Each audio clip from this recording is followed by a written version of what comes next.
دعا قبول ہونے کی 5 نشانیاں۔ نمبر 1، دل کا اطمینان۔ جب دعا کے بعد دل پرسکون ہو جائے اور بے چینی ختم ہو جائے تو یہ اس بات کی علامت ہے کہ اللہ نے تمہاری دعا سن لی۔ نمبر 2، گناہوں سے نفرت پیدا ہونا۔ جب تمہارا دل برائیوں سے خود بخود دور ہونے لگے تو سمجھ لو کہ دعا اثر کر رہی ہے۔ نمبر 3، عبادت میں لذت آنا۔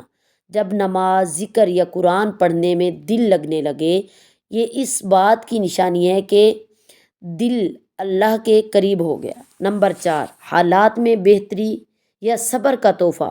کبھی دعا فوراً پوری نہیں ہوتی لیکن اللہ تمہیں صبر دے دیتا ہے اور یہ بھی قبولیت کی ایک صورت ہے۔ نمبر 5، دل میں یقین پیدا ہونا کہ جب دل خود کہے کہ میری دعا ضرور قبول ہوگی تو سمجھ لو کہ اللہ نے تمہارے یقین کو قبولیت کا درجہ دیا ہے۔